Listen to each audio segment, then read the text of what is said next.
आशा की किरण YouTube channel में आपका स्वागत है प्रिय दोस्तों। परमेश्वर की प्रशंसा करते हुए यह मधुर गीत सुने और फिर संदेश की ओर आगे बढ़ें।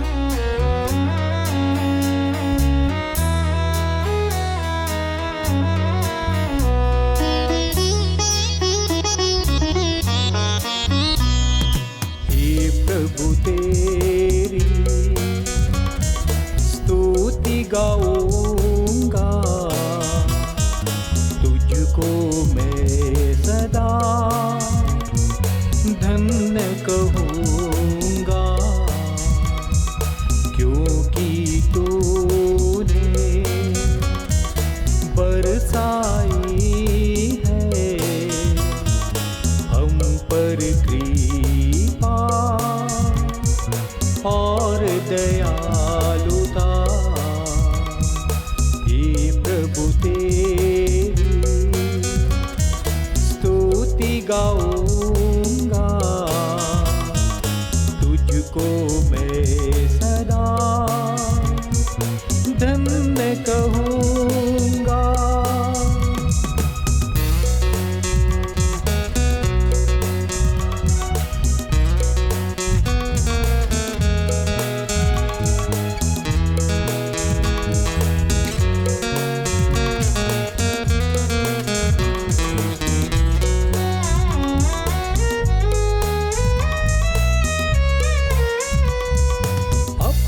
हथेली पर अंकित किया हमें कृपा दानों से भर दिया मुझे, अपनी हथेली पर अंकित किया हमें कृपा दानों से मुझे। तेरी करुणा हम पर छाई है, धन्यवाद करूं मैं प्रभु तेरा। हे प्रभु तेरी स्तुति गाऊंगा, तुझको मैं सदा धन्य कहूँगा।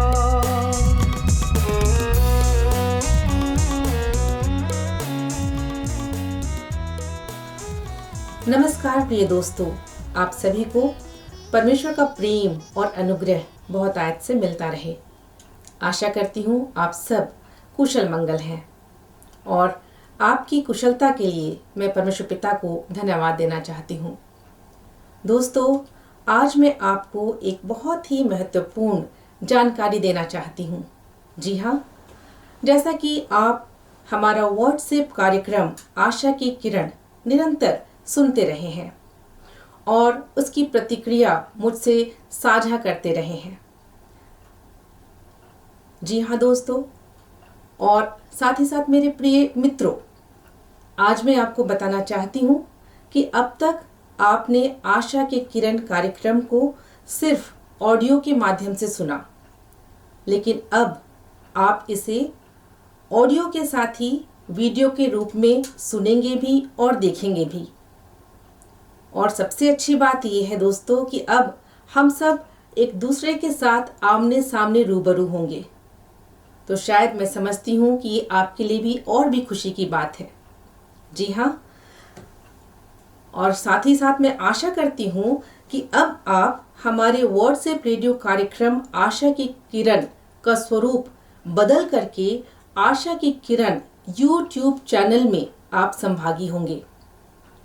और इसके साथ ही यह भी बताना चाहूँगी कि हमारा एक और YouTube चैनल जीवन वृक्ष, जिसे आप निरंतर देखते आ रहे हैं, आगे भी आप उसे देखना जारी रखेंगे। आप हमारे इन सभी चैनल के माध्यम से शुभ संदेश, आत्मिक संदेश, आशा के संदेश, मधुर और सुंदर आत्मिक गीत और बहुत कुछ अपने आत्मिक, नैतिक और भौतिक जीवन के लाभ के लिए सुन सकेंगे, देख सकेंगे।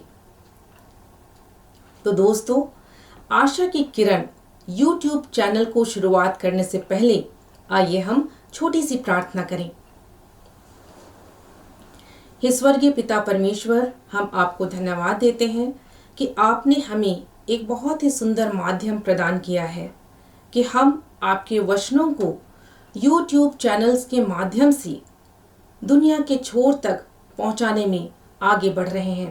प्यारे पिता परमेश्वर, हम धन्यवाद देते हैं कि आपने अब तक आशा की किरण कार्यक्रम के द्वारा बहुतों के जीवन को लाभान्वित किया है। हम प्रार्थना करते हैं कि आपकी आशीष इसी प्रकार से आगे भी जारी रहे, ताकि जितने भी हमारे श्रोता और जितने भी हमारे दर्शक जो इस चैनल के माध्यम से प्रभु आपके वचनों को सुनेंगे, वे आत्मिक लाभ प्राप्त करने सकेंगे। आपके वचनों से प्रभु आपको जानने सकेंगे और आपके साथ अपना संबंध मजबूत बनाने सकेंगे। प्रभु, आपकी दया, करुणा और अनुग्रह हमारे इस कार्यक्रम में, इस चैनल पर बनी रहे, ताकि पिता परमेश्वर हम इसके माध्यम से भी आपकी महिमा निरंतर करने सकें। यीशु के नाम में प्रार्थना करते हैं, आमीन। मित्र, जैसा कि पिछले दिनों हम रोमियो के पत्र पर अध्ययन कर रहे थे और मैं सोचती हूँ कि क्यों ना हम एक बार फिर से उसी रोमियो की पत्री से अपना अध्ययन आरंभ करें, लेकिन एक नए तरीके से। जी हाँ, मैं आपको बता दूं कि हम यह अध्ययन वर्ड्स ऑफ होप की प्रसिद्ध वक्ता डॉक्टर बिल ब्राउनसन द्वारा लिखित पुस्तक the heart of the Christian faith अर्थात मसीही विश्वास का हृदय के आधार पर करेंगे, जिसमें रोमियो के पत्र अध्याय 1 से 8 तक कुछ विचार प्रस्तुत किए गए हैं। यह एक ऐसी किताब है जो आपको पौलुस के द्वारा रोमियो को लिखे गए पत्र को समझने में मदद करेगी।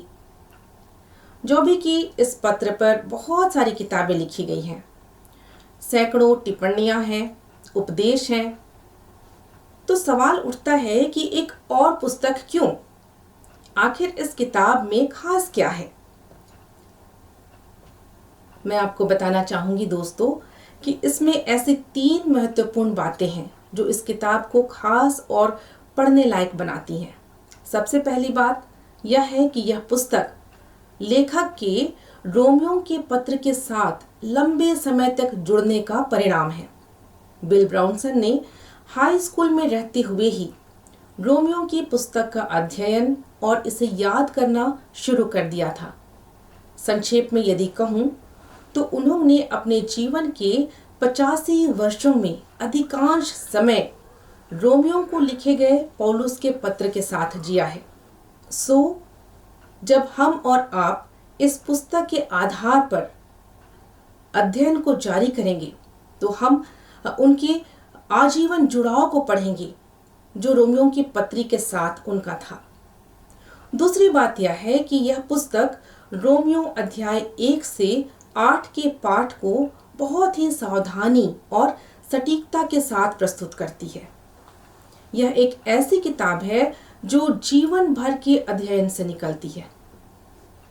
लेकिन शायद सबसे महत्वपूर्ण बात यह है कि यह एक ऐसी पुस्तक है जो दिखाती है कि रोमियो की किताब वास्तविक मानवीय अनुभव के संदर्भ में किस तरह अंतर लाती है।